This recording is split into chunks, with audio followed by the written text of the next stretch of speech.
Have you ever wanted a high-end Bluetooth receiver with enough power to drive most headphones, a beautiful musical sound and a deep lash bass, also priced at $400 US? Well, today we are going to have a look at Dethonray SG1 Pegasus. This is a boutique Bluetooth receiver made for the most enthusiastic of enthusiasts out there. I'm George from Audiophile Heaven and I will be your host today, reviewing the Dethonray SG1 Pegasus. Most Bluetooth receivers are generally just portable dongles with an extra Bluetooth ability. They generally aren't made for driving headphones, and those which aren't that great so far, so Dethonray saw an opportunity there. They wanted to release something on the market that doesn't exist, or at least not yet, because here we have the unit, and something that is special in terms of sonics. This has been extremely well received in China and in their inner market, so I feel honored for having a unit that I can review, a unit that has such a beautiful color.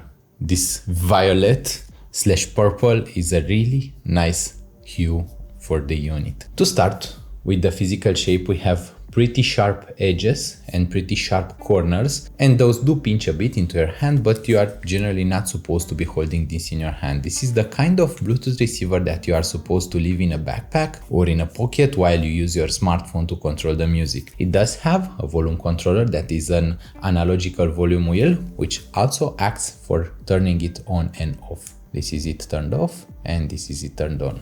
We have playback buttons. I believe I never figured what is the front and what is the back of the SG1. It has a fully metallic face and also a face that has a black matte surface that also has an LED light. To my taste, I would use this black surface for keeping it in contact with a smartphone, and I would use this as a face. So for me, this part would be the right part, the part with the buttons. We have playback buttons and we have a high/low gain. There is no micro SD slot. This is not a music player. This is just a Bluetooth receiver. It has a Type-C port for charging, but that port cannot be used as a data port. It doesn't have data input, so you cannot use it as a USB DAC either. While it is working, you have this LED light to remind you that it is doing its job, and we have two headphone outputs at the top. We have one large 4.4mm balanced headphone output and a smaller 3.5mm single-ended output. I would say that Dethonray is going in the right direction with this one because they have adapted balanced outputs.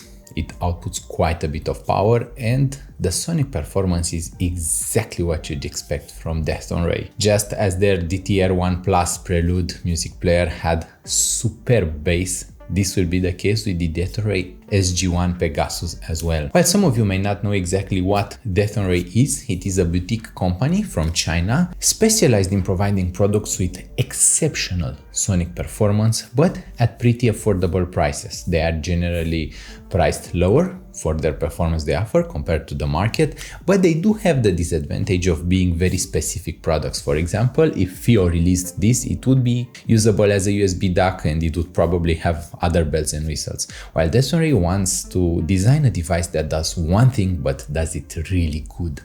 I tried comparing using the SG1 Pegasus as a Bluetooth DAC with using a wired DAC, even a good wired DAC like the Palab M1 Mini. They are priced pretty similarly, so they will be direct competitors in today's review, but Palab 1 Mini doesn't have Bluetooth abilities. It is a USB DAC. Well, the SG1 Pegasus has an even better sonic performance despite being wireless. So it is actually achieving that part where it can surpass its limitation of being wireless with being a very, very good device sonically. The driving power is pretty much enough for hard to drive headphones like Audi's MM500 or HiFiMan HA1000 version 2 or Dan Clark Ion Noir 2, and pretty much all of the normal to drive headphones will be drivable out of the SG1 Pegasus. The only headphone that I have in my collection that it was unable to drive, and in a pretty obvious way, was the Audi's LCD5, which required quite a bit more power than the tiny SG1 has to offer. I don't often get excited about a Bluetooth receiver with headphone amplifying abilities, but when it sounds really good, it just has to happen. To give you some context, I do think that the SG1 Pegasus sounds pretty similar to a mid-range to high-end DAC. For example, it sounds pretty similar in the overall resolution and detail like an iBasso DX170, but it has a much bolder bass. It's like the bass has much more impact, a much stronger presence, and much better lushness. It is so lush and so quantitative. It's not like it is colored, it's more like it is powerful, it is punchy. I don't even know how they managed to do this. Usually I would call this coloration, but it doesn't really have a special smoothness to the treble or an absence of treble or any kind of tonality coloration that I could tell you about. It is not boomy, it is not too thick. It is just that when there is bass in the song, it reproduces that with an amazing force. It's like it punches you right in your heart, and this is interesting. This is like the only Bluetooth receiver that does this and the only DAC/amp that does this. So I would say that it is quite different sonically from the others. It has outstanding dynamics too, and I was actually concerned about this. Typically when we talk about Bluetooth headphone amplifiers, we do notice some of the dynamic missing. We generally notice that the sound is more compressed and has lesser detail and lesser overall resolution than when you are using a wired DAC/headphone amplifier, especially if we are talking about the exact same price point. With the Dethonray SG1, I didn't notice such thing. It sounds amazing. It's like you don't even know it's Bluetooth. I didn't really stop and think to myself, I'm reviewing a Bluetooth DAC/headphone amplifier, and I already wrote the full written review, so I spent quite a while with it. It's more like it sounds superb. It sounds like sublime when it comes to the bass, the energy, and the dynamics. In the mid-range, it has outstanding detail, but it has a musical mid-range. It has good texture presentation, but it is not overly extruded, so you shouldn't expect a harsh or a sound that is very analytical. It has a very musical and very natural sound.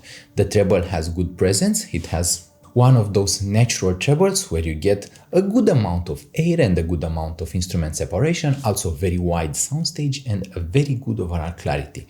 The sound of the SG1 compares actually very positively. It's actually much better than similarly priced DAC/headphone amplifiers. Since it is selling for $400, it is a direct competitor to the likes of IFI X DSD, and it performs better in the bass, dynamics, resolution, and overall quality of the sound. It is just better at driving headphones. It has a more clear sound, and it is generally better than the IFI X DSD. It is also better than FIO Q5 and Q5S. It has better overall clarity, better overall impact, and better overall dynamics. Basically, it beats the FIO Q5 and the FIO Q5S quite a bit. We also have the Palab M1 Mini, which I noted to be better than the Chord Mojo, so this is also better than the Chord Mojo, but it is also slightly better than the Palab M1 Mini. While the Palab M1 Mini has a smooth and thick sound, the Dethonray SG1 Pegasus doesn't have such a smooth sound. It doesn't have a special smoothness to it. It is fluid, it is very bassy, very powerful and punchy in the lows, but it doesn't really have an extra smoothness to it. The treble is just as impactful as the bass is. It's like it is tuned to be perfectly natural. It places you right there in the concert hall. It gives you first row priority to your concert, and it gives you music and enough power to drive most headphones. It most probably has already been featured on Audiophile Heaven. I probably will have posted the full written review before editing the video for it. So I hope you will have read the full written review, and if not, I hope you'll search for it on audiophileheaven.com. Also, I hope you'll consider subscribing to Audiophile Heaven, also leave a like on this video, and if you are enjoying my content, don't forget, I'm always here for you and I try my best to give you the best content. So if you could donate something, I would appreciate it from the bottom of my heart. Thank you so much for watching, and I hope we'll see each other really soon. Bye bye!